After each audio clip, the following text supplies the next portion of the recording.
Shalom, selamat pagi jemaat yang terkasih dalam Tuhan. Hari ini kita kembali lagi bertemu di dalam acara Makin Dekat Tuhan. Baik, sebelum kita bersama mendengarkan firman Tuhan, saya ajak kita berdoa. Bapa di dalam surga, terima kasih Tuhan untuk anugerah-Mu, untuk kebaikan-Mu yang Tuhan berikan bagi kami. Kami boleh memiliki kesempatan dan hari baru.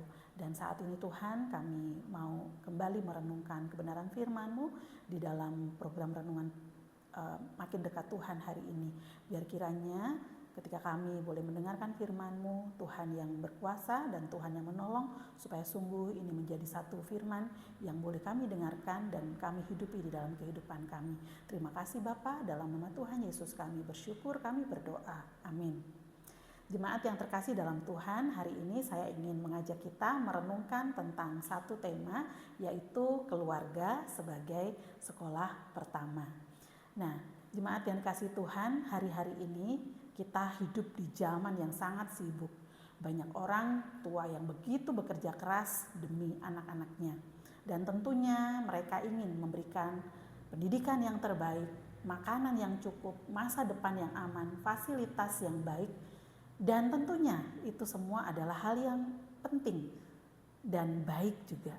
Tetapi ada satu hal juga yang saya ingin mengajak kita untuk memikirkan dan menanyakannya kepada diri kita masing-masing adalah, apakah saat ini saya sedang membesarkan anak saya secara jasmani ataukah juga membentuk kehidupan rohani mereka?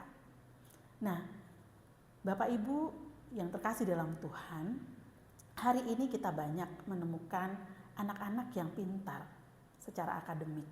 Mereka mahir dalam teknologi, tetapi tidak sedikit juga mereka yang kehilangan arah hidup, mudah terpengaruh dunia, dan bahkan juga jauh dari Tuhan.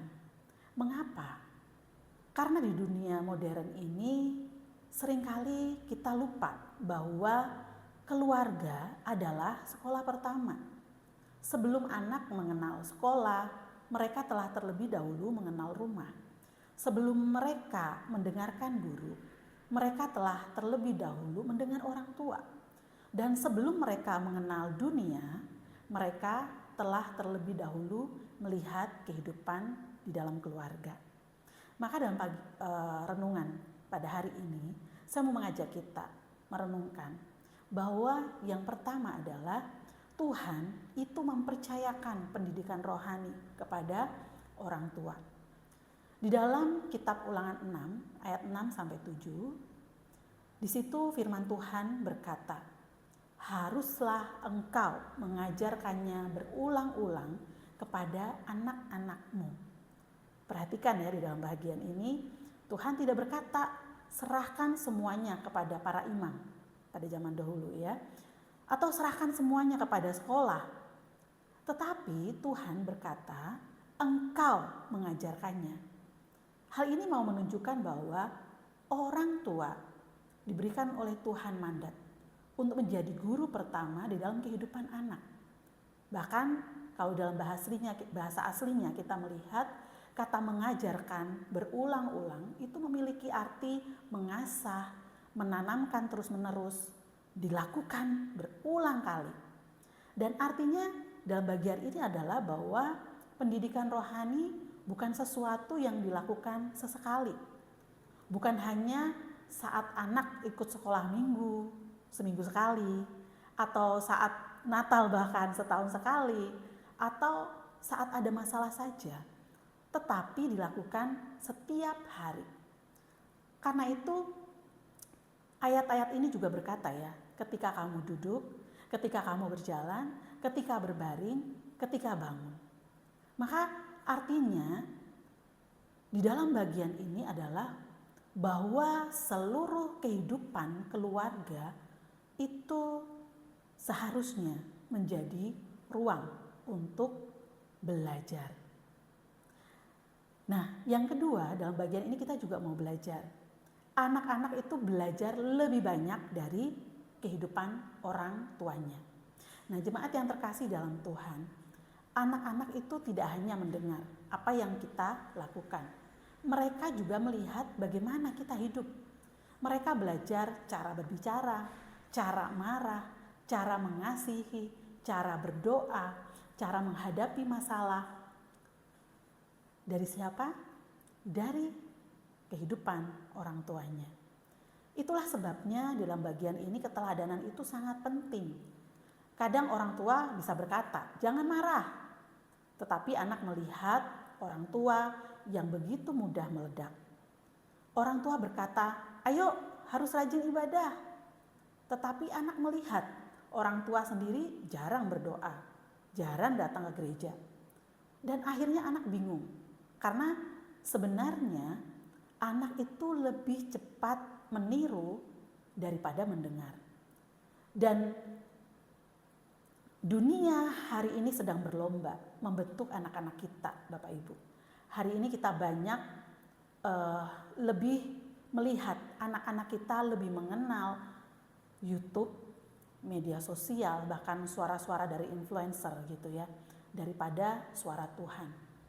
Karena itu, jika keluarga kita tidak menjadi sekolah pertama, maka dunialah yang akan menjadi guru utama bagi anak-anak kita. Yang ketiga yang saya mau kita juga renungkan adalah bahwa Tuhan tidak hanya memanggil orang tua memenuhi kebutuhan jasmani. Nah, kita tentu harus bekerja ya. Kita tentu harus memenuhi kebutuhan anak, betul. Tetapi kita juga tidak boleh lupa bahwa anak bukan hanya memiliki tubuh, mereka juga memiliki jiwa. Seringkali saat anak lapar, kita cepat cari makanan, kita memberikan mereka makan. Saat anak sakit, kita juga cepat bawa mereka ke dokter.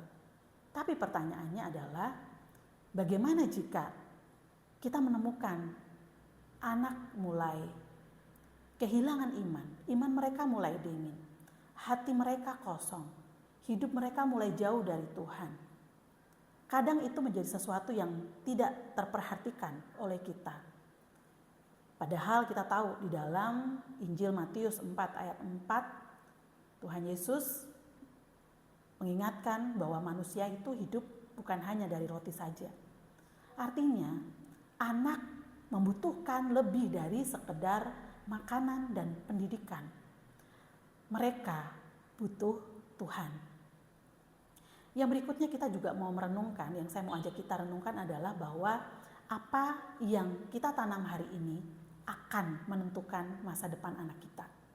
Di dalam Amsal 22 ayat 6, firman Tuhan berkata, didiklah orang muda menurut jalan yang patut baginya. Ayat ini mengajarkan kepada kita bahwa masa kecil itu adalah masa pembentukan. Apa yang ditanam hari itu akan dibawa anak sampai dewasa. Jika sejak kecil anak-anak diajar takut akan Tuhan, berdoa, hidup jujur, menghormati orang tua, maka itulah yang akan menjadi fondasi hidup mereka. Tetapi jika rumah kehilangan arah rohaninya, anak akan mudah sekali dibentuk oleh dunia.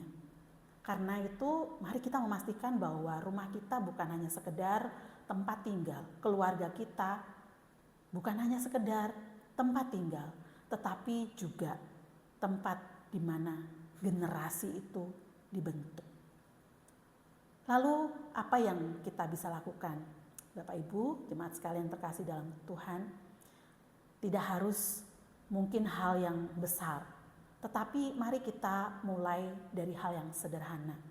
Kita membiasakan dan juga melakukan dengan anak-anak kita, dengan keluarga kita. Kita bangun kehidupan doa keluarga, walau mungkin hanya beberapa menit. Dan yang kedua, kita juga perlu hadir sungguh-sungguh bagi anak-anak kita. Kadang anak-anak kita tidak butuh hadiah-hadiah mahal, tetapi mereka butuh kehadiran kita, butuh perhatian. Dan ketiga, marilah kita menjadi teladan. Biarlah anak-anak kita melihat teladan iman yang nyata di dalam kehidupan kita. Dan yang keempat, mari kita gunakan keseharian kita untuk mendidik anak. Saat mereka gagal, mari kita ajarkan ketekunan. Saat mereka bertengkar, kita ajarkan pengampunan. Nah, jemaat yang dikasihi Tuhan, sekolah mungkin mengajar anak-anak kita untuk mencari nafkah, tetapi keluarga kita, keluarga di mana anak-anak kita tumbuh, haruslah mengajarkan bagaimana mereka untuk menjalani hidup. Dan dunia mungkin bisa membentuk anak kita hari ini, ya, tetapi biarlah kiranya kita juga menjadikan keluarga kita tempat pembentukan anak kita, bukan hanya 1 jam 2 jam, tetapi kehidupan mereka seumur hidup. Oleh karena itu, mari kita tidak hanya mempercayakan anak kita untuk dipelihara oleh dunia, oleh teknologi masa kini, tetapi kita juga mau mengambil peran untuk menjadikan diri kita teladan bagi mereka. Rumah kita, keluarga kita adalah sekolah di mana mereka bisa mengenal Tuhan. Ya, jangan sampai kita hanya memberikan rumah yang bagus, pendidikan yang tinggi, masa depan yang cerah, tetapi gagal membawa mereka dekat kepada Tuhan. Mari jadikan rumah kita bukan hanya tempat tinggal, tetapi sekolah pertama yang membentuk generasi yang takut akan Tuhan. Mari kita berdoa. Bapa di dalam surga, terima kasih Tuhan untuk firman-Mu yang kami dengarkan hari ini. Biarlah kiranya ini boleh menjadi satu hal yang boleh mengingatkan kami untuk terus menjadikan keluarga kami sebagai sekolah pertama bagi anak-anak kami, di mana kami boleh menjadikan anak-anak kami generasi yang boleh mengenal Tuhan, generasi yang boleh mengasihi dan bahkan hidup dekat kepada Tuhan. Jadikan kami, para orang tua khususnya juga boleh menjadi teladan yang boleh menjadi teladan hidup, teladan iman untuk anak-anak kami. Terima kasih Bapa. Demi nama Tuhan kami Yesus Kristus kami bersyukur, kami berdoa. Amin. Sampai di sini renungan makin dekat Tuhan hari ini. Tuhan Yesus memberkati.